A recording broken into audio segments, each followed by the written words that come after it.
Hello friends नमस्कार welcome back to my channel.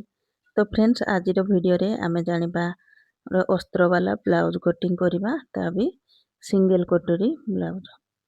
तो friends एटा देखंतु गोटे मु कॉटन ब्लाउज रो पीस नै छी एथिरे अस्त्र देकी ब्लाउज तैयारी करिबा। तो आज आमे 36 साइज रो सिंगल कटोरी ब्लाउज कटिंग करिबा। ता पई देखंतु एटा कपड़ा 2 फोल्ड रे पड़ी ताकू पुणी आउ थरे मु एठी फोल्ड करनी गली एका साथी रे आमे बैक आउ फ्रंट बाहर करिबा। तो फ्रेंड्स एठी आमे फोल्ड करिबा केते ना चेस्ट 4 भाग रु भागे प्लस 2 इंच करिकी एठी नै जिबा। एटा हला 36 साइज रो ब्लाउज अंटा अछि तारो 31 इंच रो। तो देखंतु एठी ब्लाउज रेडी रहिबो 14.5 इंच रो 1 इंच प्लस करिकी नेबा। टोटल आमे 15.5 इंच रो एठी मार्क करिबा। आ एठी ध्यान रखियो फ्रंट साइड पई हमरो 1 इंच कपड़ा जेमती एक्स्ट्रा रहिबो तळे। देखंतु एबे आमे एठी शोल्डर नै जिबा 5.5 इंच किछि दूर रे पुणी थरे 5.5 इंच रे मार्क करिबा। आ आर्म होल नबा 6.5 इंच एठी नै जिबा चेस्ट 4 भाग रु भागे प्लस 2 इंच करिके। एबे याकू सब लाइन टाणी की मिसई दबा। देखंतु एठी मिसैला परे एबे आमे ए कोणरू 1.25 रे मार्क करिबा। पूरा आर्म होल आमे मिडिल रे गोटे मार्क करिके एठू आमे आर्म होल रो राउंड शेप दे नबा। देखंतु एठी हमरो आर्म होल बनी गला। एबे आमे नेक लाइन मार्क करिबा। तो फ्रेंड्स एटा डीप नेक रे तयारी करिबा। तो एठी देखंतु नेक लाइन मु 2 इंच रखुची आ बैक नेक रो डीप रखुची एठी 9.5 इंच। एबे देखंतु 2.5 इंच तळो साइड चौड़ा बढ़े नउची। आपनकर जदि अधिक पसंद ब्रॉड पिंधिबा ता 3 इंच भी करि परिबे। आ एठी आपनको हिसाब रे शेप देई परिबे राउंड किबा स्क्वायर पान आपनको हिसाब रे नै परिबे। तापरे तळो साइड रे अंटा जाहा थिबो नै जिबा 1 इंच रो टक्स पई नबा। तापरे 2 इंच रो एक्स्ट्रा मार्जिन। तो देखंतु एठी हमरो कंप्लीट हो जाईची बैक साइड रो मार्किंग। एबे आमे याकू कटिंग कर नै जिबा। देखंतु एटा हमर जॉइंट थिला याकू खोलिकी गोटे पार्ट को अलग कर नै जिबा। तापरे देखंतु एटी जो एक्स्ट्रा थिला 1 इंच बैक साइड पई कटिंग कर देबा 1 इंच हमरो एक्स्ट्रा टा फ्रंट साइड पई दरकार। देखंतु एटा बैक साइड हमरो कटिंग हला। आ गोटे पार्ट रे हम फ्रंट साइड रो मार्किंग करिबा। तो देखंतु एठी हमरो आर्म होल रो मार्किंग एठी हल्का देखा जाउची पुणी आउ थरे ताकू एटा मार्क कर देबा। एबे भीतर को आसीबा 0.5 इंच रो। तापरे एठी हमें फ्रंट आर्म होल पई टिके शेप दे देबा। देखंतु एमिति हबो। एबे हमें एठी मार्क कर नै जिबा हमरो चेस्ट 4 भाग रु भाग 9 इंच हे जिवो।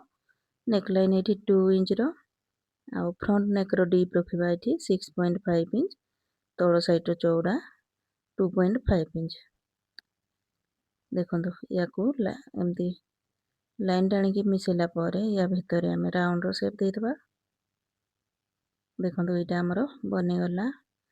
एबे आमे मार्क करिबा पूरा कांधरो तळो साइड को मार्क करिबा। एठी 12 इंच रे मु मार्क करूची भी पटी पई। देखंतु तापरे एठी गोटे सीधा लाइन टाणीबा। एबे एई लाइन रे आमे चेस्ट रो मार्क अंटा रो मार्क करिबा। वेस्ट लाइन जहा थिबो नै जिबा आ 2 इंच रो एक्स्ट्रा मार्जिन। देखंतु याकू लाइन टाणीबा। एबे देखंतु आमे कटोरी पई मार्क करिबा। ए फिटिंग लाइन रु भीतर साइड को 3 इंच रे गोटे मार्क करिबा। तापरे एई भीतर आर्म होल शेप रु 2.25 रे आ एठू 1 इंच रे ए देखंतु तीनिटा हमरो मार्क आसिला। याकू लाइन टाणी की आमे एठी जोडी नै जिबा। देखंतु एटा हमरो बनि गला। एबे एठू ऊपर को आसीबा 1 इंच। तापरे आमे एठी भी पटी रो शेप दे देबा। तो फ्रेंड्स देखंतु एठी हमरो फ्रंट पार्ट रो मार्किंग पूरा कंप्लीट हो जाईची। एबे आमे ताकू कटिंग करिकी याकू सब अलगा कर नै जिबा। देखंतु फ्रेंड्स एटा हमरो कटिंग करिकी ताकू अलगा कर नै जिबा। देखंतु एटा हमरो बाहरी गला। देखंतु एटा जो कटोरी बाहरला एई कटोरी ଏଇଟା ହେଲା ବେସିକ୍ କଟୋରୀ। ଇଏ ଆଉ ଥରେ ପୁଣି ଆଉ ଥରେ ୟାକୁ ବଡ଼ କରିବା। ଦେଖନ୍ତୁ ତା ପାଇଁ ଏମିତି ଅସ୍ତ୍ର କପଡ଼ା ପୁଣି ନେଇ ଆସିବା। ୟାକୁ ରଖିବା ଏଇଠି ଯେମିତି ତାର ଚାରି ସାଇଡ଼ରେ ଏକ୍ସଟ୍ରା କପଡ଼ା ରହିବ। ଦେଖନ୍ତୁ ଏମିତି ହାଲକା କ୍ରସ୍ କପଡ଼ାରେ ରଖି ନେଇଯିବା। ତାପରେ ଆମର ବେସିକ୍ କଟୋରୀଟା ଯେମିତି ବି ଅଛି ତାକୁ ଡ୍ରଇଂ କରି ନେଇଯିବେ ପ୍ରଥମେ। ଦେଖନ୍ତୁ ଏଇଟା ଆମର ହେଇଗଲା। ଏବେ ତାର ମିଡ଼ିଲରେ ଗୋଟେ ମାର୍କ କରିଦେବା। ଏବେ ଆମେ ଏଇ କଟୋରୀକୁ ବଢ଼େଇବା। ଦେଖନ୍ତୁ ଫ୍ରେଣ୍ଡସ୍ ଏଇଠି 1 ଇଞ୍ଚ ବଢ଼େଇବା ଏଇ ସାଇଡ଼ରେ, ଏପଟ ସାଇଡ଼ରେ ବି 1 ଇଞ୍ଚ, ଆଉ ଏପଟ ସାଇଡ଼ରେ 0.5 ଇଞ୍ଚ ଖାଲି ସିଲେଇ ମାର୍ଜିନ୍ ପାଇଁ ବଢ଼େଇ ନେବା। ତ ଫ୍ରେଣ୍ଡସ୍ ଏଇଠି ଅଧିକ ସାଇଜ୍ ହେଲେ ପୁଣି ଅଧିକ ବି ବଢ଼ିବ। ତଳ ସାଇଡ଼ରେ ଆମର 1 ଇଞ୍ଚ ଆମର ସାଇଜ୍ ଅନୁସାରେ ଆଉ ବଢ଼ିବ। ତଳ ସାଇଡ଼ରେ 1 ଇଞ୍ଚ 1.25 ଏମିତି ବଢ଼ିବ। ତ ଏଇଟା 36 ସାଇଜ୍ ପାଇଁ ଆମେ 1 ଇଞ୍ଚ ହିଁ ବଢ଼େଇବା। ଏ ମିଡ଼ିଲରୁ ତଳ ସାଇଡ଼କୁ 1.5 ଇଞ୍ଚ ବଢ଼େଇବା। ତାପରେ ୟାକୁ ଦେଖନ୍ତୁ ଏମିତି ଲାଇନ୍ ଟାଣିକି ଆମେ ମିଶାଇ ଦେବା। ଦେଖନ୍ତୁ ଏଇଟା ଆମର କଟୋରୀ ବଢ଼ିଗଲା। ଏବେ ଟକ୍ସ ପାଇଁ ବି ଏଇଠି ମାର୍କ କରି ନେଇଯିବା।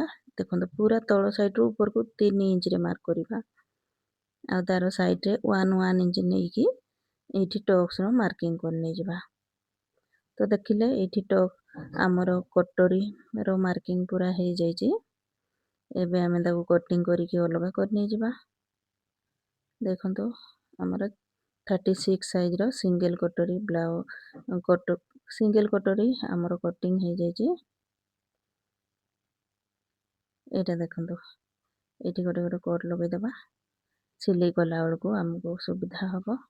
ଏବେ ଆମେ ଆଉ ଗୋଟେ କଟୋରୀରେ ବି ମାର୍କ ଏଇଠି କରି ନେଇଯିବା। ଦେଖନ୍ତୁ ଏଇଟା ଆମର ମାର୍କ ହେଇଗଲା। ଏବେ ପ୍ରଥମେ ଆମେ ଏଇଠି ହାତକୁ ବାହାର କରି ନେଇଯିବା। ତ ଏଇଟା ଯାହା ବି କପଡ଼ା ରହିଲା ଏଥିରେ ଆମେ ହାତ ବାହାର କରିବା। କପଡ଼ା ଆମର 2 ଫୋଲ୍ଡରେ ଅଛି। ଦେଖନ୍ତୁ ଏମିତି ତାକୁ ଆଉ ଥରେ ଫୋଲ୍ଡ କରିକି 4 ଫୋଲ୍ଡ କରି ନେଇଯିବା। ତାପରେ ହାତର ଲମ୍ବ ରହିବ ଏଇଠି ମୋର 5 ଇଞ୍ଚ, 1 ଇଞ୍ଚ ପ୍ଲସ୍ କରିକି ନେବା 6 ଇଞ୍ଚର, ଆଉ ଏଇଠି 3.5 ଇଞ୍ଚ ଡାଉନ୍ କରି ନେଇଯିବା। ଦେଖନ୍ତୁ ଏଇଠି ଆମେ ଏଇଟା ଆମର ଫାଇନାଲ ହାତର ଲମ୍ବ ମାର୍କିଂ, ଆଉ ଏଇଟା ଆମର ଡାଉନ୍ କରିଥିବା ମାର୍କିଂ। ଏବେ ଆମେ କ୍ରସରେ ଏମିତି ମାର୍କ କରିବା। Chest divided by 4 minus half inch କରିକି ତାପରେ ଏକ୍ସଟ୍ରା ନେବା 2 ଇଞ୍ଚର। ଏଇଠି ମହୁରୀ ଯାହା ଥିବ ନେଇଯିବା, ଆଉ 2 ଇଞ୍ଚର ଏକ୍ସଟ୍ରା ମାର୍ଜିନ୍। ଉପର ସାଇଡ଼ରେ 2 ଇଞ୍ଚରେ ଗୋଟେ ମାର୍କ କଲା ପରେ ସେଇଠୁ ଆମେ ହାତର ସେପ୍ ଦେଇଦେବା।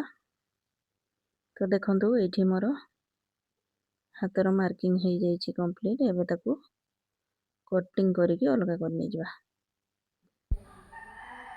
ଏଇଠି ଦେଖନ୍ତୁ ଫ୍ରେଣ୍ଡସ୍ ଆମର ଦୁଇଟା ହାତ ଗୋଟେ ସାଥିରେ ଅଛି, ତାକୁ କଟିଂ କରିକି ଅଲଗା କରି ନେଇଯିବା। ତ ଏଇଠି ଆମର ପୁରା କମ୍ପ୍ଲିଟ୍ ହେଇଯାଇଛି ଆମର ଅସ୍ତ୍ର କପଡ଼ାରେ କଟିଂ। ଏବେ ଆମେ ତାକୁ ମେନ୍ କପଡ଼ା ଉପରେ ରଖିକି କଟିଂ କରିଦେବା। ତ ଫ୍ରେଣ୍ଡସ୍ ଏଇଠି ଦେଖନ୍ତୁ ଗୋଟେ ସାଇଡ଼ରେ ଏମିତି ବର୍ଡ଼ର ଦେଇଛି। ତ ସେ ବର୍ଡ଼ର ସାଇଡ଼ରେ ହିଁ ମୁଁ ହାତକୁ କଟିଂ କରିବି। ଆଉ ଏଇଠି ଦେଖନ୍ତୁ ମୋର 2 ସାଇଡ଼ରେ କପଡ଼ା କମ୍ ପଡ଼ୁଛି, ତ ସାଇଡ଼ରେ ମୁଁ ଏଇଠି ଜଏଣ୍ଟ କରି ନେଇଯିବି। ତ ଦେଖନ୍ତୁ ଏଇ ସାଇଡ଼ର କପଡ଼ାକୁ ହିଁ ମୁଁ କଟିଂ କରିକି ଏଇଠି ଦେଖନ୍ତୁ 4 ପିସ୍ର କପଡ଼ା ଏଇଠି ଆମେ ତାକୁ ଜଏଣ୍ଟ ପାଇଁ ନେଇଯିବା। ତ ଦେଖନ୍ତୁ ଏଇଟା ଆମର ହାତ କଟିଂ ହେଇଯାଇଛି। ଏବେ ଆମେ ଅନ୍ୟ ପାର୍ଟ ସବୁକୁ ଏଇଠି ରଖିକି କଟିଂ କରି ନେଇଯିବା। ଦେଖନ୍ତୁ ଇଏ ହେଲା ଆମର ବ୍ୟାକ୍ ପାର୍ଟ, ଆଉ ଏଇଠି ଏସ୍ ପଟି। ତାପରେ ରଖି ନେଇଯିବା ଏଇଠି କଟୋରୀକୁ ଏଇଠି ଆମେ ସାଇଜ୍ କରିକି ରଖିବା ଯେମିତି ଆମର ସବୁ ପାର୍ଟ ଗୁଡ଼ାକ ଆସିଯିବ। ଦେଖନ୍ତୁ ଏଇଠି ମୋର ସବୁ ପାର୍ଟକୁ ଏଇଠି ସାଇଜ୍ କରିକି ରଖି ନେଇଗଲି। ଏବେ ତାକୁ କଟିଂ କରି ନେଇଯିବା। ତ ଫ୍ରେଣ୍ଡସ୍ ଆଜିର ଭିଡ଼ିଓରେ କେବଳ କଟିଂ ଥିଲା। ନେକ୍ସଟ ଭିଡ଼ିଓରେ ଆମେ ଏହାର ଷ୍ଟିଚିଂ ଜାଣିବା। ତ ଆଜିର ଭିଡ଼ିଓ ଆପଣମାନଙ୍କୁ ଭଲ ଲାଗିଲେ ଭିଡ଼ିଓରେ ଗୋଟେ ଲାଇକ୍ କରି ନେଇଯିବେ। ଚ୍ୟାନେଲରେ ନୂଆ ଥିଲେ ଚ୍ୟାନେଲକୁ ସବସ୍କ୍ରାଇବ୍ କରିବେ। ଏମିତି ହିଁ ଆଗକୁ ଆହୁରି ନୂଆ ନୂଆ ଭିଡ଼ିଓ ସବୁ ଆସିବ। ଦେଖନ୍ତୁ ଏଇଠି ଆମର ସବୁ ପାର୍ଟ କଟିଂ ହେଇକି ରେଡ଼ି ହେଇଗଲା। ତ ଏମିତି ହିଁ ଆପଣମାନେ ମଧ୍ୟ ସିଙ୍ଗଲ୍ କଟୋରୀ ବ୍ଲାଉଜ୍ କଟିଂ କରିପାରିବେ।